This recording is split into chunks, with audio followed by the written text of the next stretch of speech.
Hello everybody and welcome back to Satisfactory. In my previous episode, I made a pretty crude base, but it got me through the first two phases, so thank you base. Anyways, we are going to be renovating all of that into a nice compact little house.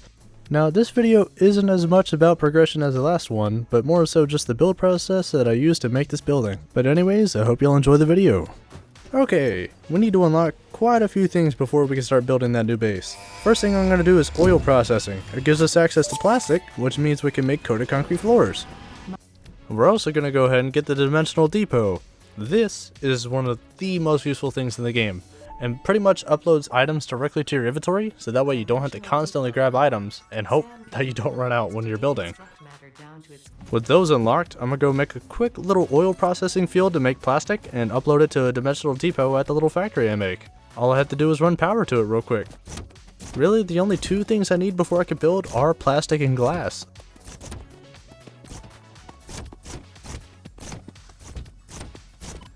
I found this pure oil node over here. This will be perfect for what I need. Actually, almost way too much, honestly. And now I just gotta divvy it up between these two refineries I put down. And also we have a byproduct that we have to deal with afterwards. The byproduct is called heavy oil residue, and if you turn it into petroleum coke, then you can throw it in a sink and get free tickets. Not much, but hey, it adds up eventually, right? And for the plastic, I just went ahead and threw it in a dimensional depot. I also need one more thing before I can start renovating my old base. I need quartz. It gives me access to glass and also LED lights. The silica I'm making here is going to be for glass, and then later on I'm going to make another factory for quartz crystals, so I can make LED lights with them. Alright, with everything unlocked, we can finally start looking into where to build.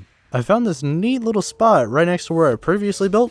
It's got this little lake right here. Pretty nice. So I think I'm going to make like a little tower design, and I want to try to follow Fixit's kind of theme with the orange, white, and bluish color. So let's figure out something for that.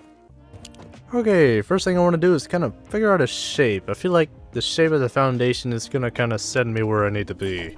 So, I'm going to just throw down random shapes and see what comes out.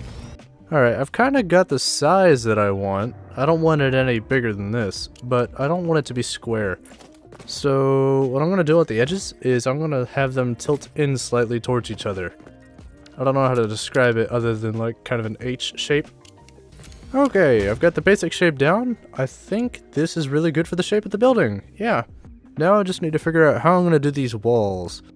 Oh, and to anyone wondering how I did these slight adjustments, it's InfiniteNudge mod. It lets you turn anything very slightly in any direction. Okay, I just found the greatest thing ever. The Structural Solutions mod has a bunch of walls that you could choose from. One of them being this, an 8-meter concrete wall. It doesn't have a pattern on it like the vanilla walls, and you can color it too, to whatever you need.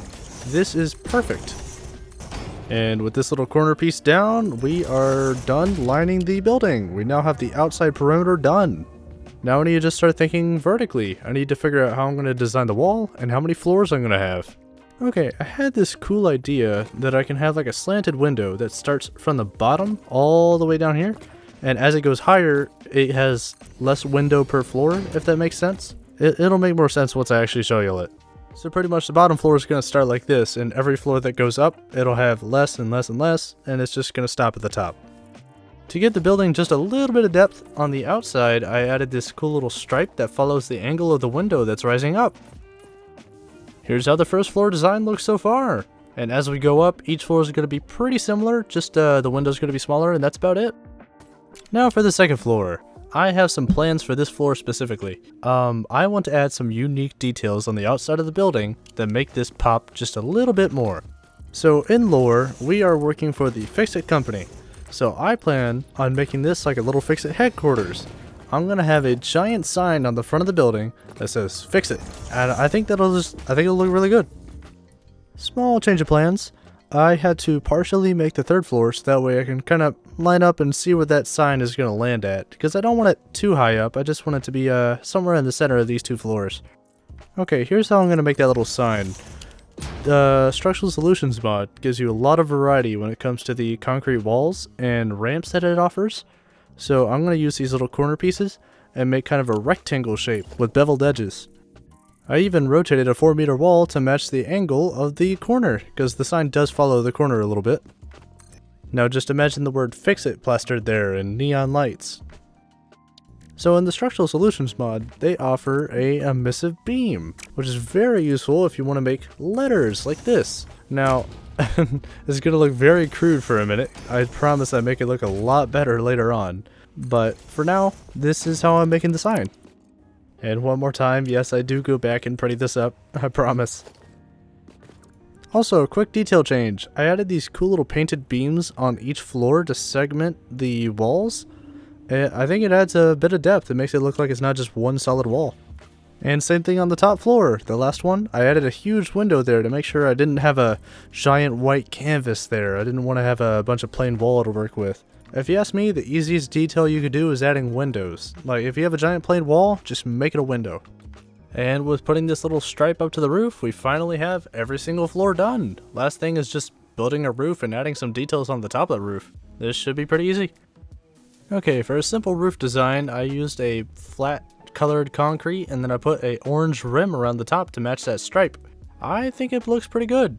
Now up here, I'm trying to make like little mimic AC units. That way it has something on this roof so it doesn't look too flat. And after adding this gate here, I finished the little AC units on the roof. Now I just gotta figure out something to put on the right side of the roof because I feel like it's a little empty over there. Actually, I want to shift focus just a little bit. There is a small lake in front of this base, and I want to put my hub right in front of it because I feel like this is going to be my main base from now on. So, I want to have somewhere nice to put it. I went and added a painted beam around the edge of it. I feel like it makes it pop out a little bit more and follow the theme of the building with yellow outlines everywhere. I think even out of the last series that I did, which wasn't very long, this is the best building I've ever made. Now it's time to start showing the inside of the building and what the hell it's going to be doing. So I plan on moving all the stuff from that previous platform into this building pretty much, so it's all going to be very compact. The plan for the floors is, the bottom is going to be entirely smelters. So I made this cool little, I wouldn't call it a belt highway, but like a little elevated belt source. That way I can keep my conveyor belts nice and tidy. And with all the iron smelters going, I can finally move all the iron production over to this base, instead of having to go back and forth between the two. So with this little headquarters that I'm making, I'm not planning on making anything too complicated. I'm just making the basic materials that you need to build, you know, all the assemblers, the constructors, all the easy stuff. And pretty much everything that gets made inside this building is going to go straight into a dimensional depot. So really, I'm never going to use this base for anything other than a giant dimensional depot. Also, to those wondering, this building is making iron plates, iron rods, reinforced iron plating, screws, modular frames, wire, cable, and copper sheets.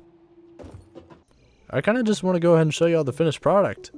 I really had a lot of fun making this. The Fix-It theme is super nice, so I really hope you all enjoyed, and here's some cinematic shots of that so far.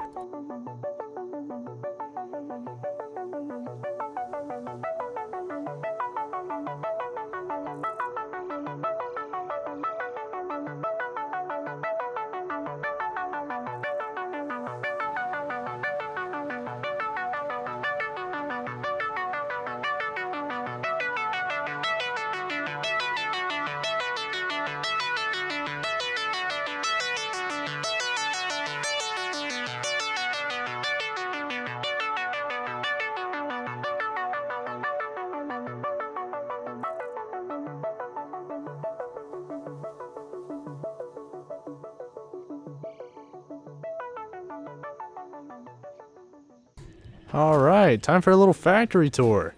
So, on the bottom floor here, of course, we have the smelters. On the right, you'll see the iron smelters.